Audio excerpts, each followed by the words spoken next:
Good afternoon, everyone. My name is John. I'm an RN in home health. I've been doing home health since 2016. I'm now an RN case manager. These are 6 summary points that I have regarding work-life balance. First one is that I believe that work-life balance is a myth, because that whole idea of creating a perfect division of when you clock in and clock out and have life outside of when you clock in and clock out doesn't really sit well with me. Instead of balance, there should be a clear understanding of when you need to work and when not to work. I know a lot of clinicians out there who go and see their patients during the sunlight hours and then go home, go to doctor's appointments, take their kids out to whatever school activities or extracurricular activities they need to do, and then close out their charts in the middle of the night. In most circumstances, you are given 24 hours to complete a chart before you have to send it off for review to get reimbursement. So yeah, that's the first summary point for me, is that I believe that work-life balance, the idea behind it, is totally a myth. Second bullet point for me is that the balance lies in your ability to be able to manage between the two. There is no day where it's just complete 50-50. I've clocked in 9 to 5, done. Okay, after 5, I do nothing. Some people do treat the job that way, but there will be pressing circumstances, unavoidable situations where more is needed in either direction, whether it be work stuff, whether it be family stuff. There will be times that you have to make your decisions and prioritize what actions need to be done. So flexibility is key in terms of being able to manage between the two. I don't really think that it's just that cut and dry.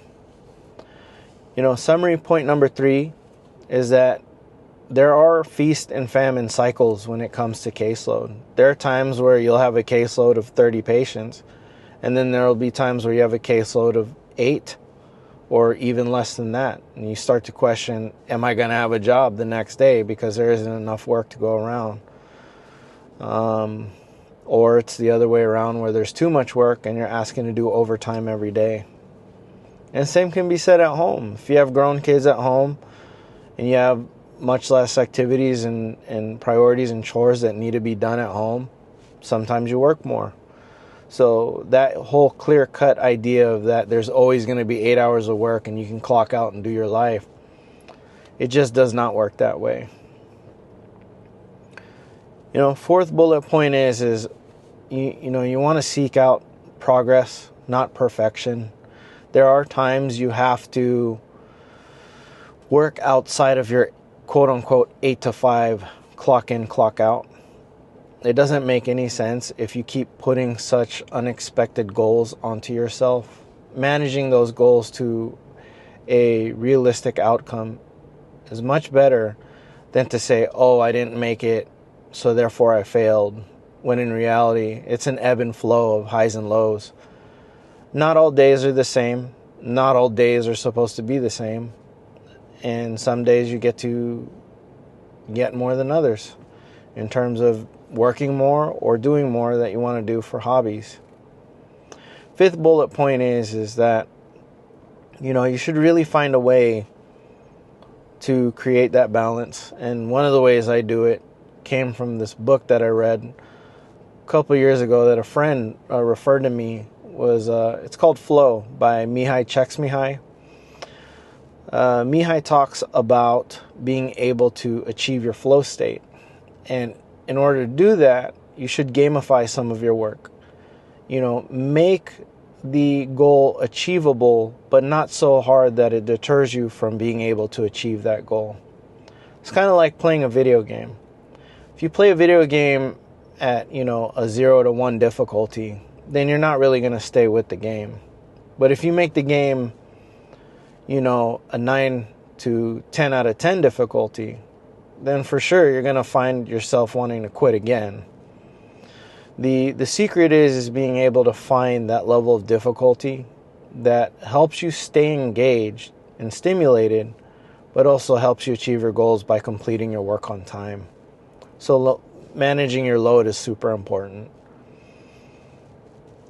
And the sixth one for me is, prioritizing having the ability to effectively balance your work by being flexible and blending in, your situations and knowing when it's time to clock in and when it's time to clock out.